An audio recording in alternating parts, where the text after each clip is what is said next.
எடுக்கும்போது மயிலோ தான் காரணமே மயிலோ தான்.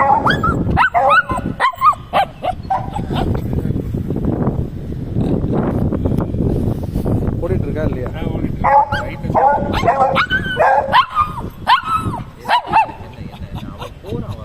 அவன் சூச்சு போறான். நீ போயிட்டு வந்து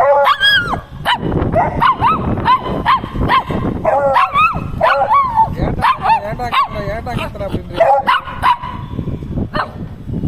சரி ஓகே சரி சரிடா டயர்ட் ஆயிடும்.